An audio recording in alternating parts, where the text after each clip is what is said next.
The Love Circle's mission is to create a space that promotes holistic healing by spreading wisdom. In our circle, we believe that there is freedom in knowing your purpose, and to heal our community, we start by healing ourselves, building relationships, and sharing wisdom. The Love Circle's mission is to create a space that promotes holistic healing by spreading wisdom.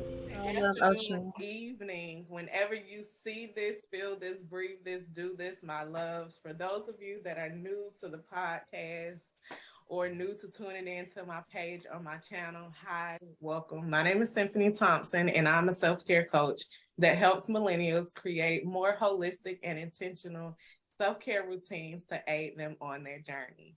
And I feel like this is a really dope and special next couple of episodes. I'm really excited because these the next few conversations I'm about to have, these people are really near and dear to my heart. So the first one to jump off this thing is my little sister that ain't so little no more. Emoni Danielle Brown. Why I'm calling your whole name out? The whole government too. Exactly. You don't know who's looking. Right. Keep it on the low.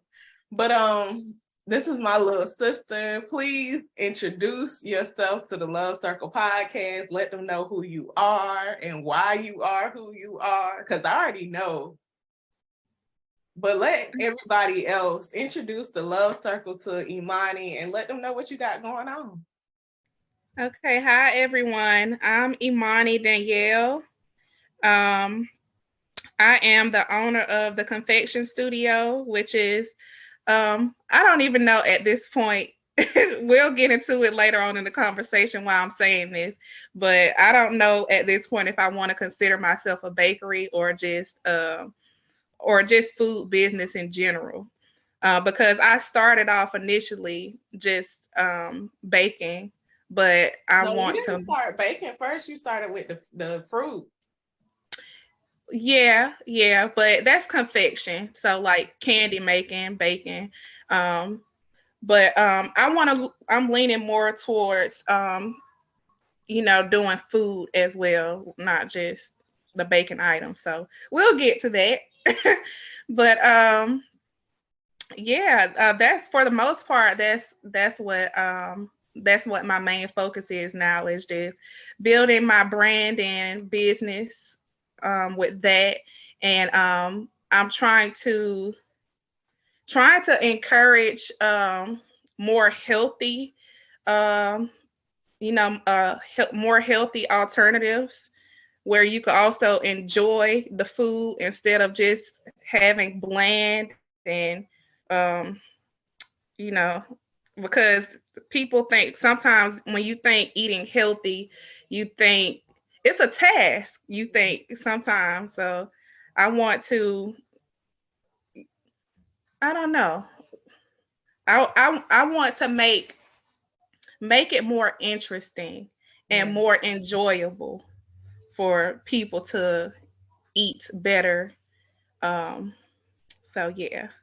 So why is this something that's so important to you? Because I mean, I know we like to eat, first of all, and Yes. I don't know how deep you want to get into like your health and stuff like that, but I kind of feel like that's something that a lot of our people need to learn more about. Hmm. So why is this so important to you? Okay, so all of this is everything goes full circle because um it's great that the topic is self-care, because to be honest, the reason why I am doing what I'm doing as far as my business goes, because it started with me practicing self-care without intentionally doing it. So I started around 2000. What, I had my daughter 2015. So 2016, I believe, I was diagnosed with lupus, and so um, for one, after having my daughter, it was a huge change for me. Um, you know, I went from being this super glam, you know, have to be dressed in full face makeup person to just not having the energy or feeling like I needed to do those things. So it took a toll on me, becoming a mom. And then I got diagnosed when she was 10 months because I was still breastfeeding her. So she was 10 months when I got diagnosed with lupus. And I immediately had to make lifestyle changes. And it was not fun for me at all. At that point, my palate wasn't as advanced as it is now. I didn't like a lot of textures. I still am finicky with textures, but I didn't like a lot of vegetables and things of that nature. And so it took me a little while to get used to that. And yeah, so that when I started baking, well, when I started doing the treats, it was something that I was doing because to get me out of my own head. Because, like I said, I had, I just wasn't feeling like myself after becoming a new mom and dealing with the health issues. So it was something that I could do at home. I didn't have to have a babysitter for, and I didn't have to spend tons of money. It was just something fun for me to do. And I was also like making little things for my baby. So I just randomly say, I wonder if I could make some chocolate covered strawberries. That sounds like a good snack. And they started looking good. And I was like, okay, this might look like it could be in a magazine. Mm-hmm. So that's initially how I started. Like it was therapeutic for me. Even to this day, it's so therapeutic. Earlier, I made my grandmother some candy apples. And I said I wasn't going to do candy anymore because I really just don't like dealing with the hot candy anymore.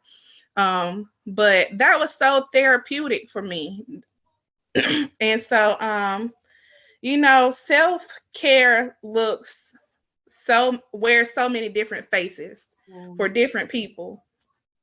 But yeah, that's definitely where my real true journey began, around that time. So I think it's important that you said that self-care wears different faces, because a lot of people think that self-care has to be you going out spending money, going to massage parlor, and I'm the first person to say buy a plant. Like, you don't always have to spend money on something. You can utilize the things that you have right in your house, right in the grasp of your hands. It's not something that you always have to go out and go above and beyond to make your self-care. Like, even sometimes I do foot massages for me and my husband. That's something simple. You can get a basin, some water, some Epsom salt, and just soak your feet and give yourself a foot massage. But at least you took the time out, and the main thing is the intention behind it. Right. So to me, self-care, I think a lot of people, for one, social media. Social media you look at social media and someone posts a video and say, oh, self-care, and they're doing all of these magnificent things and like glamorous. But honestly, self-care is what you need in that moment, because self-care for me differs from day to day. Like today I may need coffee. I want to go get coffee, or today I just want to open my windows. That is so simple. But for me, that is so much therapy for me, just to open my windows and get that fresh air flowing through my house, and burning some incense, burning some sage, and taking a shower. That so simple. Like it's just what your soul needs in that moment and at that time. Yeah. That's why I always say create a space worthy of your creations, whether that's just you finding a peace of mind to sit in your house, pitch black, quiet. That's the space that you need right now. That's your self-care. If you need to blast your music on 1,000 and dance through the house and scream and shout, whatever you need, that is your self-care in the moment. And I think it's beautiful, like me being on my journey and then watching how we grew up and how we are growing into our self-care. Because like you said, you used to not even go to the trash. When I say sister girl, full face, and she might be wearing some heels just to go to the trash can. For real. Used to be on point just to go to the trash can. And at first, I didn't really understand it because my definition of self-care was totally different. Like, I'm definitely dumbed down to the point where if I'm wearing tights or basketball shorts and a t-shirt, that's it. That's all you getting. Like, I'm gonna oil up. I'm gonna be fully moisturized. I'm gonna be because you gotta get that skin right. Listen, the skin always gonna pop. You gonna smell the cocoa butter, baby. But my definition of self-care was so totally different. So to watch you transition from the fully glam to the natural glam, it was a beautiful transition. Yeah, and I look back a lot of times at pictures of myself when I used to wear makeup and be all dolled up and stuff. And well, I say dolled up, but I think I still get dolled up now with a natural face. But I take pride in it because it's a part of my journey. But I'm so much more prideful because of the reasons behind why I choose not to do that. Not because I don't like it. That was a part of my self-love journey. That's something that I unintentionally a journey that I unintentionally went on after having my daughter. I realized that I didn't need all of that because I thought I needed it because then I don't know, I guess I got more attention. Like you get attention, but when you are dressed up or something, people give you more compliments. Yeah. And it was like a high that I was getting when I know when I have my hair like this and I have a full face and I'm dressed up and have my heels on, I'm going to turn heads and I'm going to get compliments. But that was me needing a validation, I guess. And I'm so thankful. I had to let a lot of people go and learn to be by myself. I had to learn to be by myself, to learn myself, to learn what I truly wanted or what the things, and it's still a task now. I'm still in the process of learning who I really am and the things that make me happy and the things that I want out of life. But that I realized that was something that I really did need, was to just sit and be by myself, because I was constantly, in friendships, like in groups, being around people. I have my husband, and it's so many different personalities and opinions so I don't really just get to sit in my own opinions. Excuse me.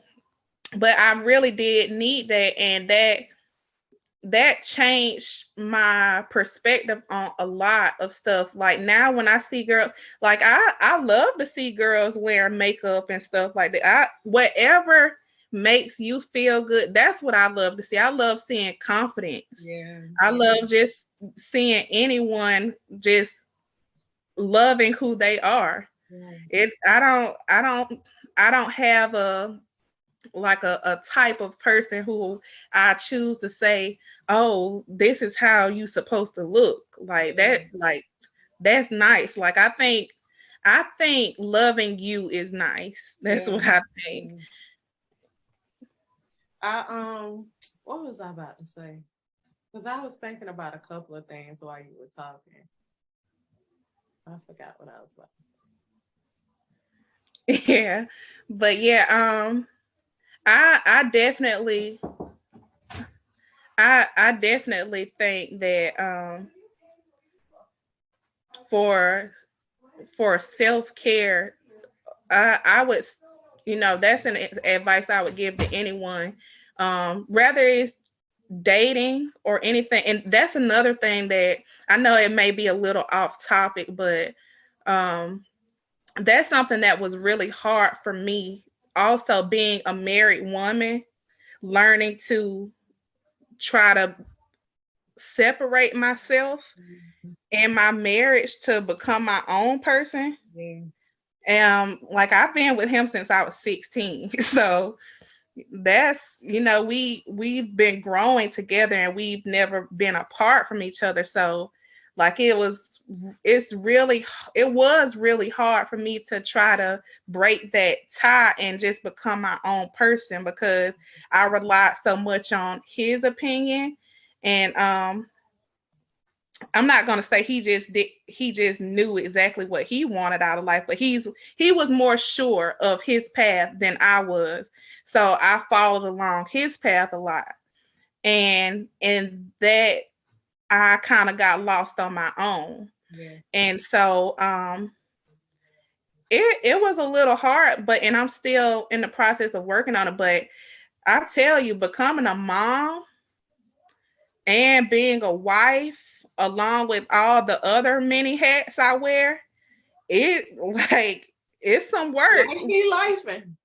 Yeah, it's definitely some work, but I am so proud that I am learning to take that time and to just sit and say, well, what do I want? Right. What do I like? And you I know don't. what? That Mhm. it was kind of the opposite for me. Like, because I had done so much work by myself when I got married, it was hard for me to release a lot of the, oh, I make decisions about this, or I want to do this. So it was like hard for me to release the always having the responsibility. And then once I had Sabali, it was like, well, I just figured out how to be a wife and learn how to do self-care. Now you want me to be a wife, a mom, a business owner, a sister, a auntie? And I'm like, you know what? I got it, but dang, Look, what Erica said. bad lady. No, not bad. Look, I know I'm a Wait, whole lot of woman, but listen, I listen, don't know if it's enough to divide the pie. please. It ain't enough to divide it at all. Sometimes, and then that's why I think like it's important that a lot of people understand that, especially in a relationship, it's not going to be 100% all the time. And that means like in a marital relationship, in a relationship with your siblings and with your family, with your friends, like it's not going to always be 100%. Some days, because people are still living their lives and you're living your life and y'all are trying to bring your lives together, some days whatever the person has going on in their life is going to overpower the relationship, and they might only be able to give 20% today, and you got to give that extra 80. And some days you might only be able to give 40, and they might be only able to give 60. Or y'all really just piecing it up. We only got 10 and 10 today. What we gonna do? I Yeah. mean, I ain't got much, but I'm here. I'm on the phone. Like, you dealing with something, I'm dealing with something, but we're here. We're still trying to work something out. We still trying to understand each other, because I think in the beginning, before I really started to learn my relationships, I thought that, and I used to get mad about it because I expected that 110%. And then once I started doing my own self-care journey, and I realized that me expecting myself or anybody else to be 110% at all time, that's selfish. And that doesn't It's leave any unfair. time. Yeah, it doesn't leave any time for self-care or for mindfulness for self or peace of mind. It doesn't leave any room for that. And it doesn't leave room for error or grace because we all need grace. Yeah, I agree.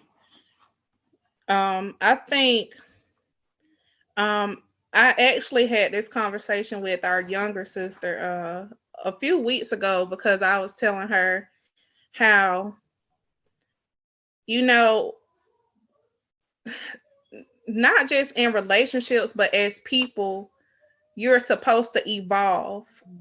Um, and I, you know, I I'm thankful for, like, in my marriage, for example, it took, it took us a while to get to the point where we are now, but I think we both had a mutual understanding at some point that we both had boundaries. Um and as long as we both respect, and it's okay to have boundaries.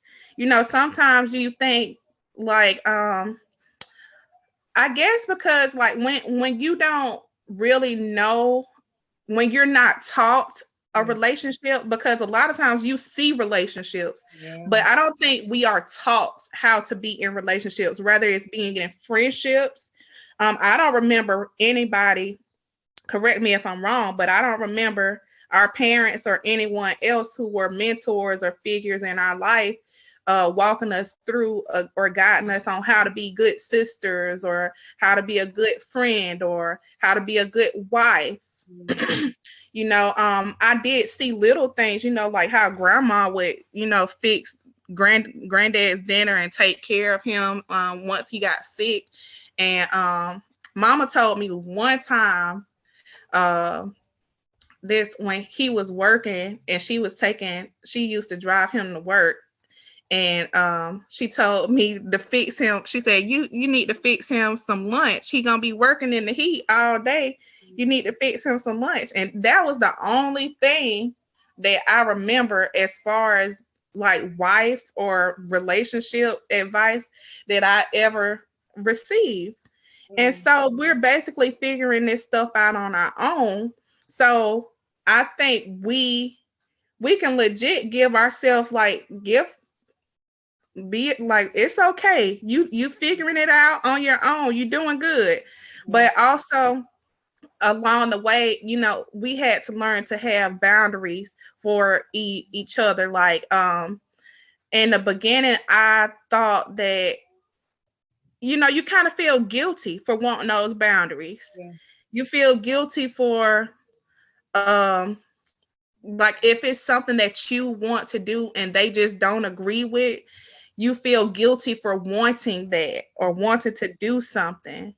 And for the sake of feeling that guilt, I would just avoid it. I would try to stay away from it and not do it, but risking my happiness. Because I'm okay, like, I maybe want to hang out with my friends or something, but they just not your type of crowd of people, and so for me to not want any complications in my marriage, I say, well, I'm just not gonna hang with these type of friends. But at some point I drew a line and I was like, you know what, these are my friends. You don't have to like them. I respect you, and I won't do anything that, to jeopardize our marriage or that will disrespect you. But these are my friends, and you're going to have to respect that too. I respect you, but you're going to have to respect that this is a part of who I am. Because when you accept me, you accept everything that comes with me. So that means whether you think that it's a good decision or not, it's what I'm choosing. You have to respect that. And so I think having boundaries, my point is, creating boundaries is a big part of having self-care. Self-love too. Like, that's Yeah. big. part of self-love, because especially when I got to college, I thought that the more that I extended myself was the best. Like, I was loving myself, I was loving everybody else, I was taking care of everybody, but I never made time for myself. But once I learned to set the boundaries, like, it's okay to help everybody else, but at what expense? That's why I say now, like, energy is currency. How are you spending your energy? How are you investing it? Did you invest in it positively? Did you withdraw negatively? Are you overdrawn? Like, where are you in your self-love account? Mm-hmm. That's a nice way of viewing it. I mean, it took me a while to get to that point, but I also realized, like, I think practically most of the time, if I'm not like going off the deep end. So I was like, how can I break this down in a way for me to better understand it? There's the Savali alarm. But how can I break this down in a way that I can better understand it? We all have bank accounts. We all have to worry about transactions and deposits and withdrawing and all that stuff. So I felt like that was the best way to break it down for me and anybody who thinks like me to understand it. Yeah. I think, I think it all boils down to what